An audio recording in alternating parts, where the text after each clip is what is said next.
हाँ है अभी टाइम। सन 1984 की घटना है। 10 लाख क्षण पर्व थे।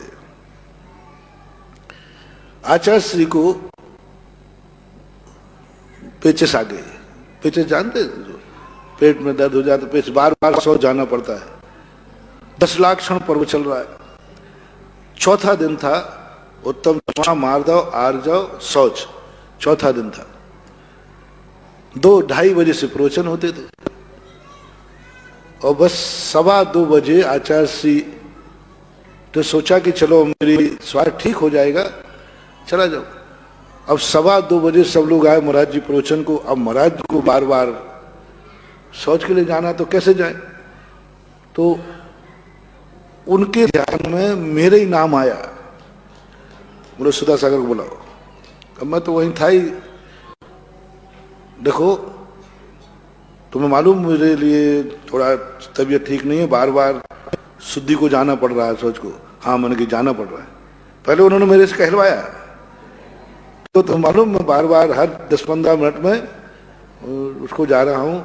और हमने कि हाँ आपको तकलीफ तो है, शौच जा रहे हैं, तो ऐसा करो अब मैं वहाँ स्टेज पे जाऊँगा, घंटे भर कैसे बैठूँ, हर 10-5 मिनट में जाना पड़ता है। ऐसा करो आज का प्रवचन तुम करके आओ। और अपन ने कभी प्रवचन ही नहीं किए थे। और जबलपुर जैसी सभा 20,000 25,000 व्यक्ति बैठते हुए, उनका तो नाम। और जनरल प्रवचन करना नहीं, पर्टिकुलर पॉइंट पे करना है। 10 लाख क्षण पर्व में जनरल करना हो तो कुछ भी कह के आ जाओ। और पहले से कभी हमारे संघ में 10 लाख क्षण पर्व में कोई हम लोग तैयारी नहीं करते, क्योंकि 10 लाख क्षण पर्व में आचार्य श्री ही प्रवचन करते हैं। अन्य समय पे तो कोई भी कर लेता है, लेकिन 10 दिन तो महाराज ही करते हैं, नियम से करते थे। तो हम लोगों ने कभी उस पर सोचा ही नहीं। मैंने कहा आचार्य श्री आप थोड़ा सा, आपने कुछ विचार ही नहीं किया। यहां बड़े बड़े धुरंधर विद्वान 25-30 हजार की जनता बैठी है और मैं प्रवचन करूंगा और मैं से क्या, नहीं नहीं सब ठीक हो जाएगा। मैंने कि महाराज जी आप थोड़ा सोचो, लगता है कि आपको शौच जाने से आपको सोचने में भी, आप सोचो मुझे भेज रहे हो। मैंने कभी प्रवचन किए हैं ऐसे, आपके साथ जरूर किए, आचार्य श्री के साथ किए, 10-15 बार किए थे।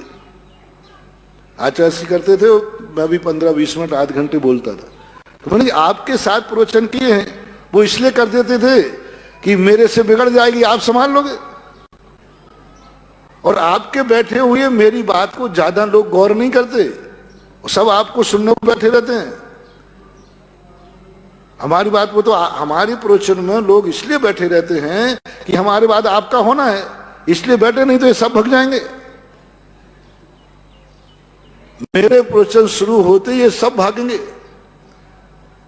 पहले तो इसलिए नहीं भागते थे कि हमारा आज आपका प्रवचन होगा। आचार्य का ऐसी बात नहीं है, तुम जाओ। मैंने कि आचार्य जी ये तो संभव नहीं है। यदि मैं मना नहीं करता तो शायद कुछ सोचा जा सकता था। अब मैंने मना की और आचार्य ने जिद की, कह दिया प्रवचन को जाना है। मैंने कि महाराज आपको यहां दस्त लग रहा है, हमें वहां लगेगा, यही शब्द। मैंने कि आपको यहां लग रहा है, मुझे वहां लगेंगे।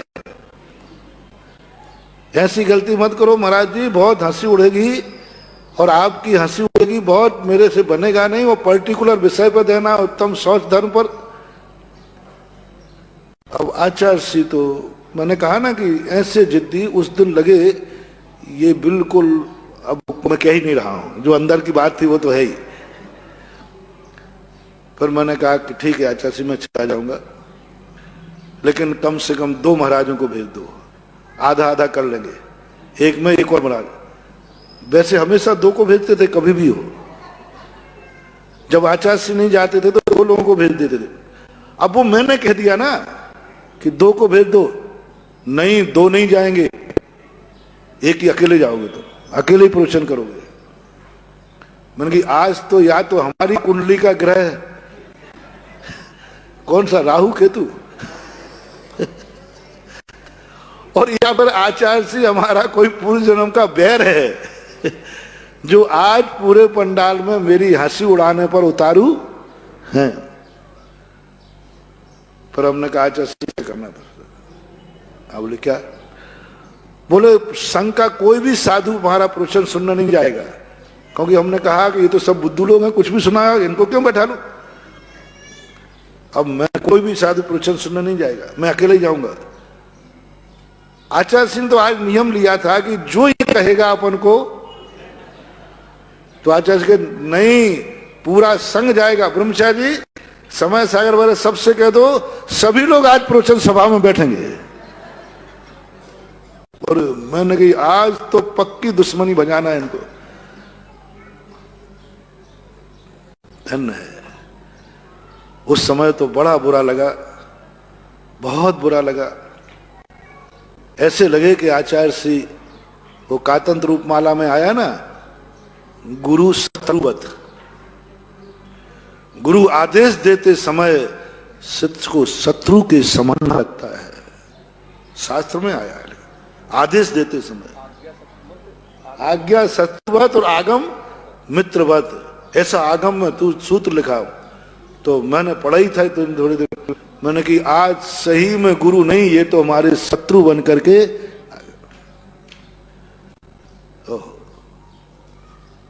तुरंत के तुरंत पहुंच। अब मैंने वहां एक वो नीम का पेड़ अभी भी ध्यान में आता है।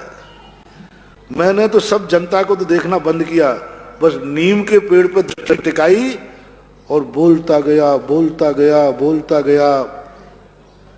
1 घंटे 20 मिनट के बाद प्रवचन बंद हुआ और बीच में कितने बार तालियां बजी और लोगों ने आकर जो आचार्य से हम तो जिनवाणी स्तुति कर उसी पर, महाराज जी मजा आ गया। अब पता चला आपने कैसे चेले तैयार किए हैं।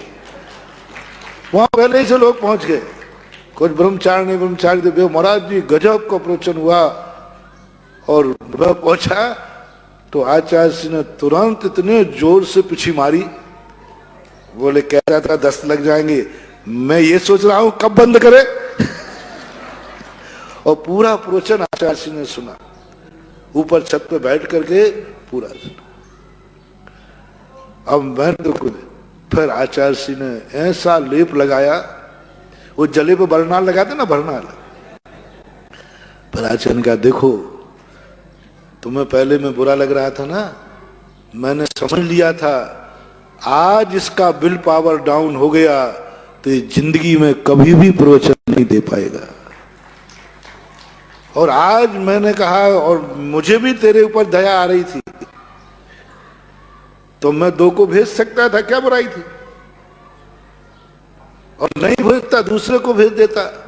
लेकिन आज की दया तेरी जिंदगी के लिए बहुत बड़ा खतरा है, इसलिए मुझे दया आ रही थी।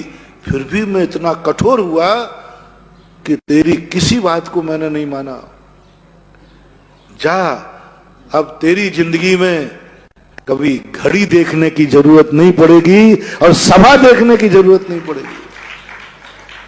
ना तुझे कभी प्रवचन में ये आएगा कितने लोग बैठे हैं, और ना ये आएगा कि ये घड़ी का 1 घंटे कैसे निकालूं। लेकिन आज यदि मैं तेरे प्रति दयालु हो जाता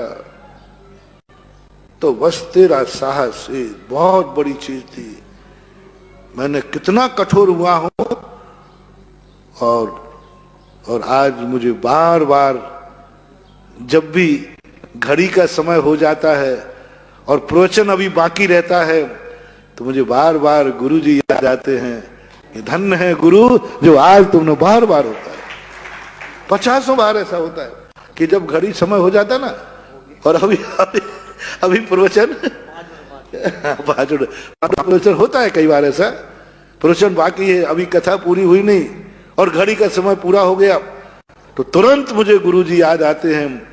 ये वरदान किसका है? जो घड़ी कम पड़ रही है और प्रवचन आगे जा रहा है, ये गुरु की उस कठोरता का परिणाम। तुरंत मैं नमोस्तु कर लेता हूं, गुरु महाराज आपकी बदौलत अभी प्रवचन बचा है और घड़ी पूरी हो गई।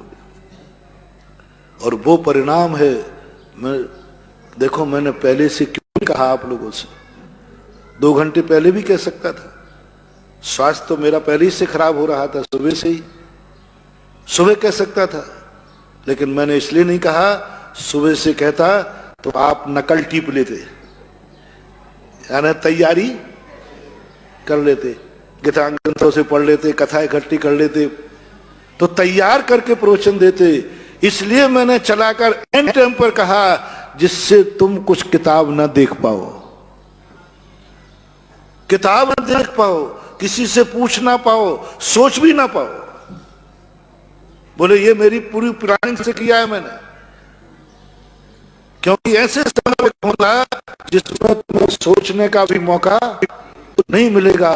आज तुम्हारी परीक्षा थी, अच्छे विद्यार्थी, पूज्यवर ने कहा अच्छे विद्यार्थी परीक्षा के दिन नहीं पढ़ते, साल भर पढ़ते हैं। परीक्षा के दिन तो आराम करते, माइंड फ्रेश। और जो नहीं पढ़ने वाले हैं वे साल भर मस्ती करते हैं और परीक्षा के दिन रात भर जगते हैं। ये गंदे लोगों की आदत है। और मैं यही देखना चाहता था कि तुमने इतने दिनों में क्या पढ़ा है, मैंने जो पढ़ाया है वो तुम्हारे अंदर उतरा है कि नहीं, उतरा है कि नहीं। इसलिए मैंने तुरंत पढ़ने का और सोचने का मौका नहीं दिया, 15 मिनट पहले कहा। और आज धन्य है गुरुदेव, मैं उनको कोटि कोटि नमोस्तु करता हूं। उस दिन के बाद आज तक मैंने कभी प्रवचन के लिए कुछ सोचा ही नहीं, आके सीधा बैठ जाता हूं, जो आता है शुरू हो जाता हूं, और शुरू होता हूं तो बोलता जाता हूं। गुरु इतने कठोर होते हैं।